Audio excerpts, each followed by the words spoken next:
morning, everyone. Thank you so much for coming. Thank the weather for cooperating this morning. Yes. My name is Natasha Dunker. I'm president of the board here at Urban Edge. I want to thank everyone who's here to join us in our celebration of Walker Park. I especially want to thank our speakers, Mayor Marty Walsh, Undersecretary Crystal Cornegay of the Massachusetts Department of Housing and Community Development, State Senator Sonia Chang Diaz, State Representative Liz Malia, and Pam Walker, who was representing the Walker family. Thank you so much.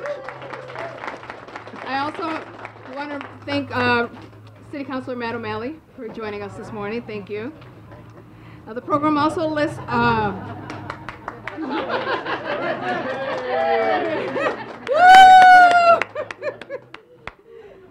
I also want to say thank you to the many of our funders who are here today. The program lists all of our supporters for this project and who therefore made this day possible. So thank you to all of you. More than 40 years ago, residents of the neighborhood came together to fight for this community and ultimately led to the establishment of Urban Edge. We are a national leader in the community development field, known for our innovation and excellence, and through the production and preservation of affordable housing and our programs, we help to build vibrant, prosperous neighborhoods in Roxbury and Jamaica Plain. Walker Park is another example of how we live out our mission. Now I'd like to turn things over to Frank, who is Urban Edge's Chief Executive Officer. Frank?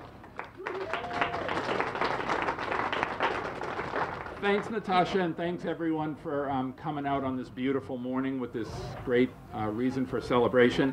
My job is to give you 3 quick reasons why this project is important. First and foremost, 49 new affordable homes for families, which is fantastic. 17 will be built in this building right here, and then 32 more just down the street on a lot that goes all the way through to Columbus next to the library. So great.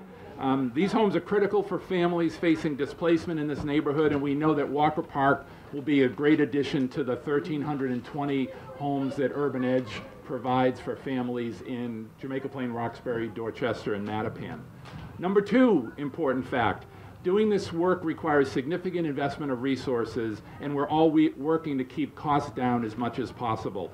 Walker Park is one of the first projects to use lean design methods through initiative with Enterprise Community Partners, Mass Housing Partnership, and the City of Boston.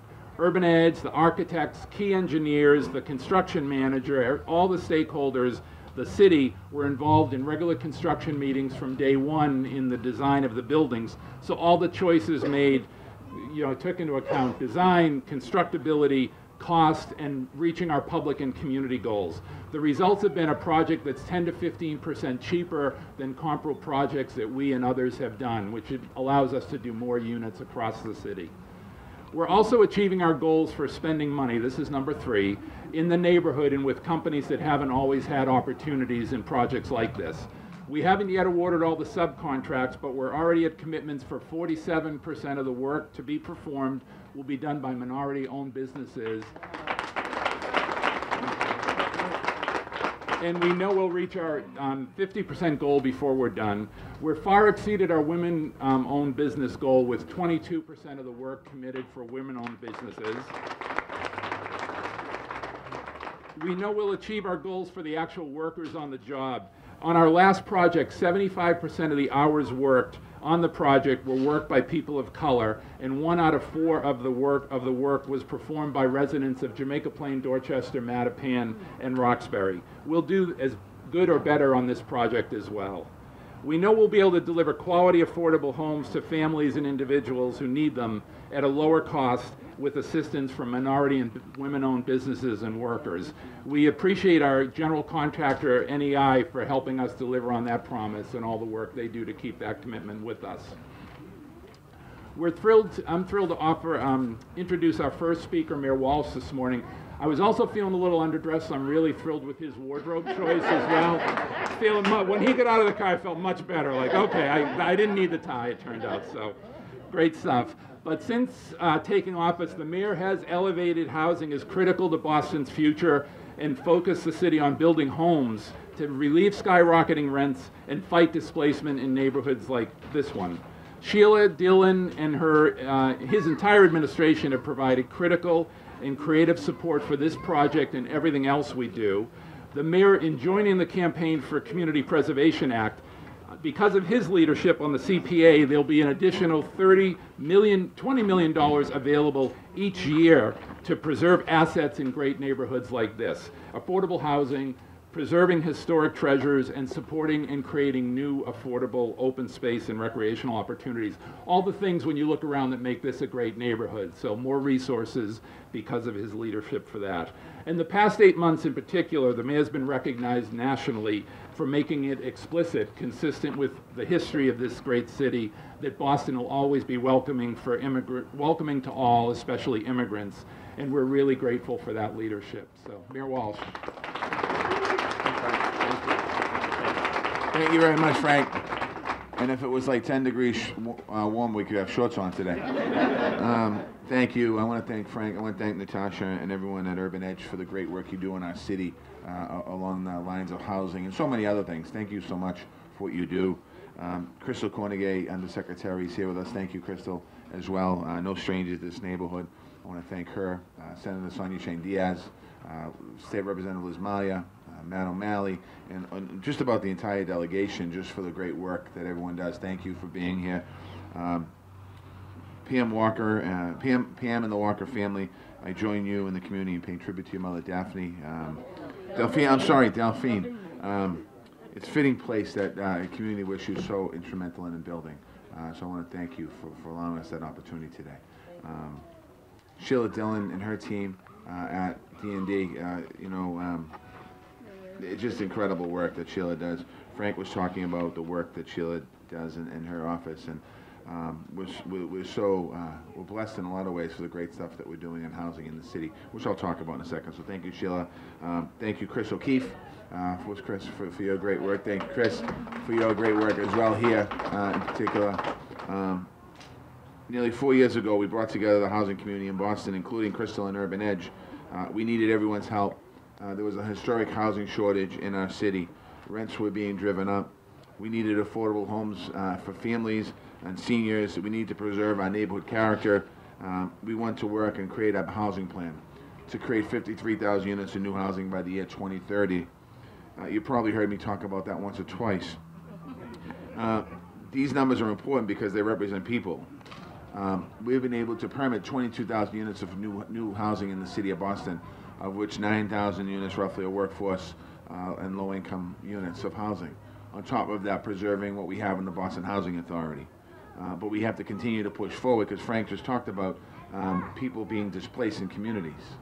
We have to continue to fight in different neighborhoods to make sure we push that. We have an opportunity with the legislature coming up, a housing bond bill that's coming, that we're going to be working very closely with Representative Liz Maya and Kevin Honan, the chair on the House side, and Sonia Shane Diaz on the Senate side, just to make sure that we continue to push housing, not just in Boston, but affordable housing throughout the Commonwealth of Massachusetts. Because 20% of our housing stock in Boston is affordable. We're the highest in the Commonwealth. The closest to us, I believe, is Cambridge with 15% of their housing stock. And then the numbers go way off the chart. When you talk about Newton, it's 7.5%. When you talk about Belmont, it's 4%. So we want to make sure we create opportunities for people throughout the Commonwealth of Massachusetts. And the reason I'm saying that, not to push people that are poorer from Boston out to the suburbs. What I'm trying to do is the people that are living in those communities are being pushed into the city of Boston, because we're the only ones that are building affordable housing. So we need help from our partners out there. We're here today to celebrate 49 households full of real people and real families who live in brand new construction with affordable rents in a thriving neighborhood. And that's what our plan is all about, making sure we continue to build that opportunity for people. That's what this neighborhood's all about. When somebody moves into this neighborhood, and those of you that live here, you know this.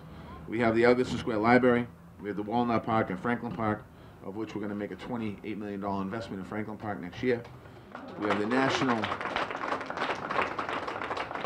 Center for Afro-American Artists Museum, right down the street.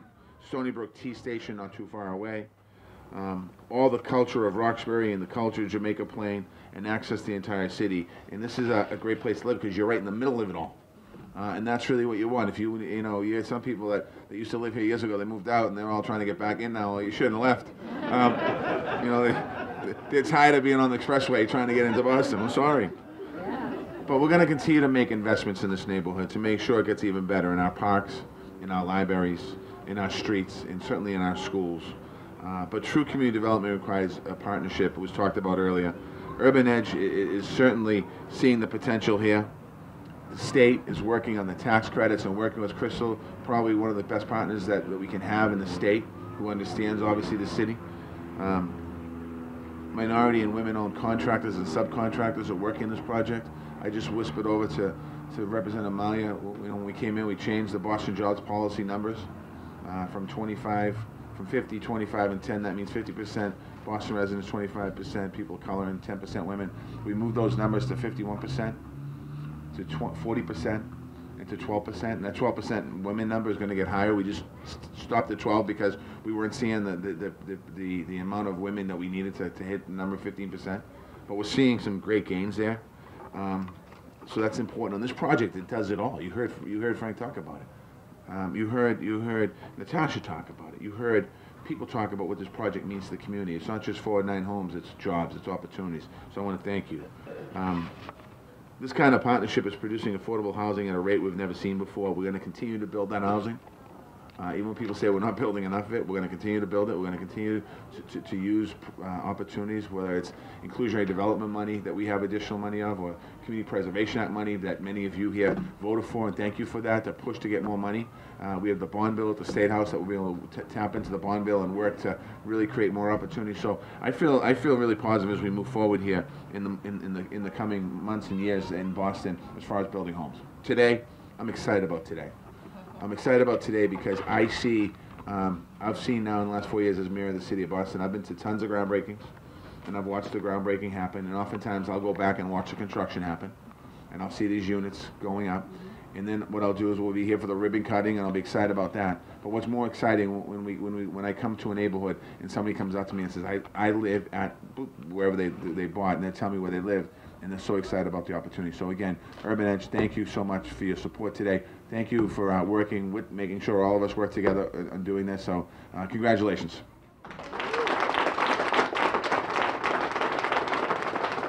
Thank you, Mayor. Appreciate it.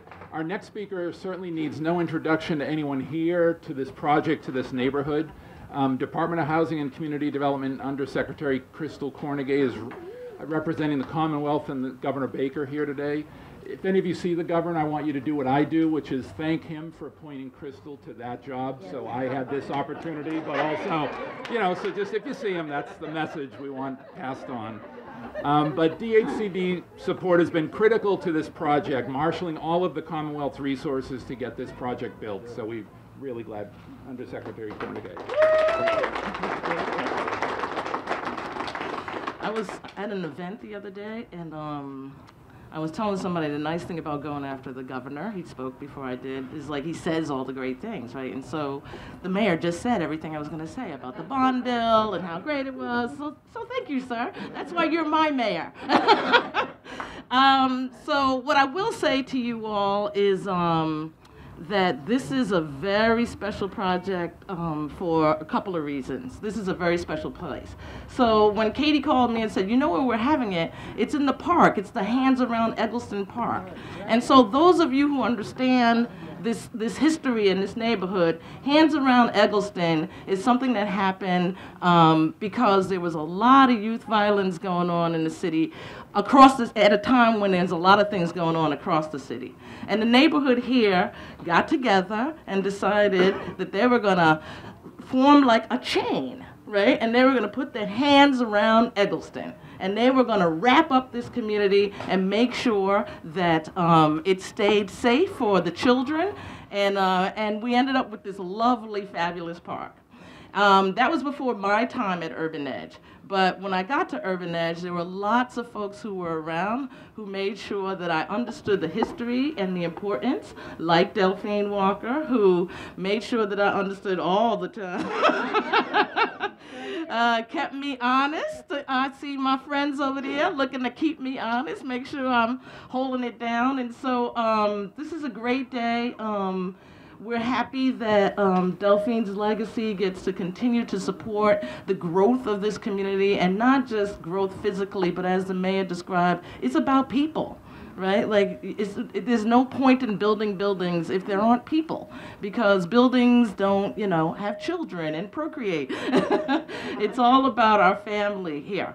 And so finally, I do want to say one of the things that we learned when we were at Urban Edge was who managed weather at events. Right? And so those of you who know, like, we had to give Mosick something to do. Because if he got into anything else, it was all trouble. And so we let Mosick manage weather. Still doing a great job. Thank you, Mosick. So thank you all for being here. Thank you all for our elected officials who, raised me up to, made sure that I understood how to do policy well, and look forward to coming back for the ribbon cutting. Thank you. Great, perfect. Our next speaker is Senator Sonia Chang Diaz, always supportive of our work and always pushing us to make sure our projects leverage the most possible benefits for the community. Always asking us, are you making every possible connection so that it's beneficial for residents and other people in the neighborhood? Are we reaching the deepest possible affordability? Are we maximizing our utilization of workers and businesses from the neighborhood? And we appreciate that encouragement and that support, and I really appreciate your being here with us. Good morning, everyone. I too was a little worried about my outfit today, and I just came from a neighborhood cleanup, so I'm a little dirty around the knees. But as I was thinking, like, okay, what can I wear to a neighborhood cleanup that I can also wear to the, because you got to bring your A game for something that's named after Delphine Walker. I used to, I'm here wearing my senator hat for the neighborhood, but really most of all in my heart, I'm here wearing my St. Mary of the Angels hat. I see some other St. Mary's people here, and really had the pleasure and honor of being a co-parishioner with Miss Delphine for many years. And when I should have perhaps been thinking more pious thoughts, oftentimes I was just admiring her outfit at church. And she really, she just radiated dignity and joy and love of this neighborhood. And she made it look good. And so I'm so joyful that, and I'm thankful to Urban Edge and for naming this set of new housing after Miss Delphine, and to the family for pushing for that. It's so meaningful to the St. Mary's family, to this neighborhood, to have her example and her the figure that she cut live on as an example for all of us, and hopefully for the little ones here who are going to be coming up, and hopefully for those families that the mayor talked about who are going to be putting down roots here and keeping Eggleston Square strong, and hopefully continuing to put hands around Eggleston Square. So I wanted to say that on a personal level, and then on a policy level, I appreciate the graciousness with which Frank characterized my nagging them constantly about what are your numbers, are you hitting those numbers? And I really want to give you guys props. The minority-owned business numbers, the local resident numbers on the who's going to be employed on this project, phenomenal. And I have to tell you, I don't know that I've seen another project in my 9 years hit 22% for women-owned contractors and subcontractors. That's a really big deal. So I want to just give a hand clap for that. And again, it's just so fitting that it be on this project that is named after Delphine Walker that we are making sure that we are continuing to invest in, lift up, and show the power of women and women of color in our community. So thank you so much. Thank you. It's all encouragement. It's always good. It's always the right spirit. Representative Liz Malley is our Urban Edge's go-to champion for all things, and my oldest friend among our speakers. Whenever we hit a roadblock, she's the first person we call. She and her staff are masters at overcoming bureaucratic hurdles, and always comes through to help us move projects having an impact in the neighborhood forward, and we're thrilled she's able to join us today. Representative.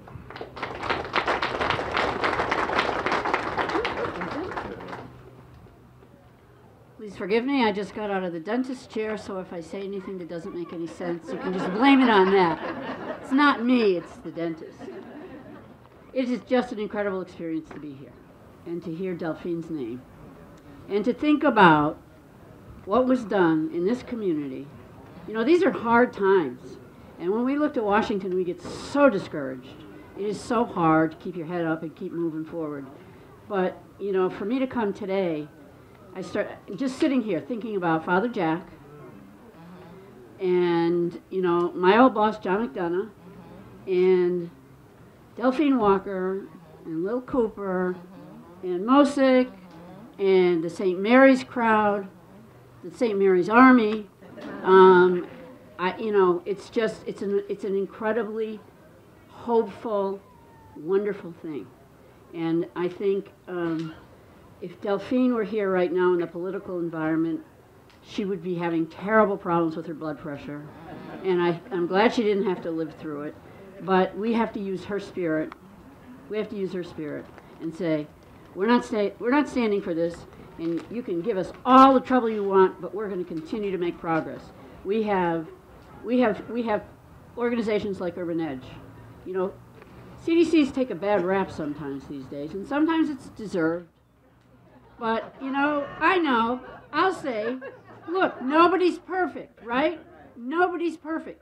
Where else could you go and find communities that not only resisted being eliminated and wiped out 20 years ago, 25, 30 years ago, but fought back, reestablished themselves, and then built something that is so much stronger and so much more community engaging, community thriving. And all of our CDCs have helped us do that. And Eggleston has been a major example of that in my mind.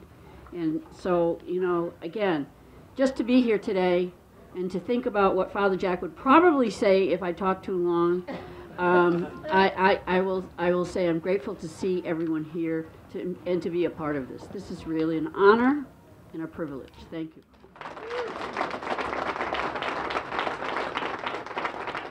Thank you. Before we wrap up with some more reflections on Miss Walker's legacy, just a few thank yous before we get there. Thanks to all our neighbors and friends for joining us and all your support of Urban Edge and its work. Thanks for our funders in this important investment in the neighborhood.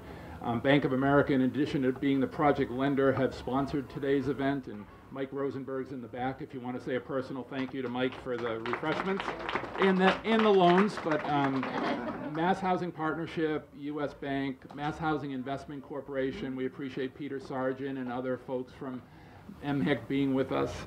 Brookline Bank, Mass Development, Mass Housing, CDAC, City of Boston Department of Neighborhood Development, Enterprise Community Partners, all of our development team members. Thanks to Urban Edge's board. Please raise your hands out there. They're usually in the back hiding, but thanks for all of your commitment and support. Thanks to the fantastic Urban Edge staff for years of work to bring us to this point. It's funny, when you get to this point, you reflect on what was involved, and Ms. Walker was telling us about the time Mosick called to say we're going to name this after Delphine Walker, and it's like, wow, it really does take a lot to get important things done, but we're glad to be at this point and appreciate all of our staff's work to get there. Especially our project manager on this, Shana Corman-Houston, again hiding in the back, and our real estate development team. Robert Torres and our community engagement officers, they do the work of educating people about projects, making sure that the projects reflect the needs of the neighborhood, which is so important to us, and their job title is Community Engagement Officers, and they're the real CEOs at Urban Edge, and appreciate all the staff who came out to help today. Finally, it's funny, Crystal mentioning the Hands Across Eggleston, and Pam was telling us about the first Hands Across Eggleston that her mom organized, and how all of the children were throughout the square with walkie-talkies saying now, you know, which is really such a fantastic image. But years to get here, and it's so appropriate that it's in honor of Delphine Walker, a longtime activist and fighter for this neighborhood. Her family home stood on the site right behind us. And before we toss a little dirt and take some pictures, just wanted to welcome Pam and the family up to say a few words for us.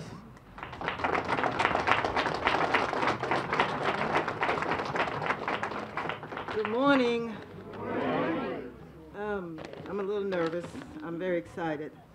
But my name is Pamela Walker, and I'm one of Delphine's 11 children. There's a bunch of us all here.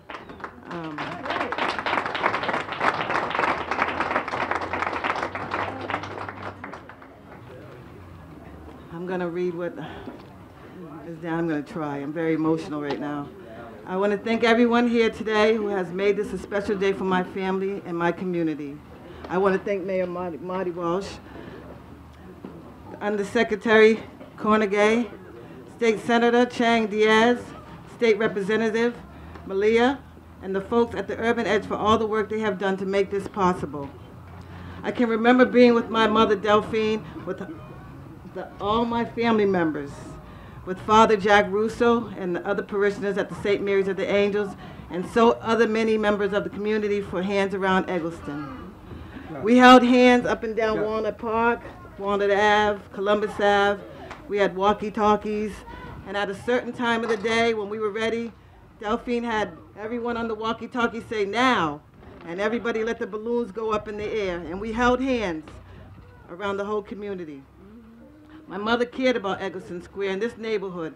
She worked very hard every day to make it a better place for everyone who lived here. So I know she's looking down today, smiling. On behalf of my family and I want to thank you for honoring my mother, her work by creating Walker Park and naming this development after her. Woo. My mother bought her home here at a time when a lot of people were not making investments in this community. And she joined with others like Father Jack to strengthen Eggleston Square, making sure that other families have a safe, affordable place to live, and continue the extension of the work she did to support this community. I have lived in the Urban Edge community for 25 years, and I've been very happy with their management and the things they do to make Eggleston Square a great place to live. My family is so grateful for this work and for the fact that they are honoring my mother here today. So thank you again to everyone who made this happen, and thank you for holding this event in this park that also commemorates my mother's work. The Walker family is more grateful than you know. Thank you.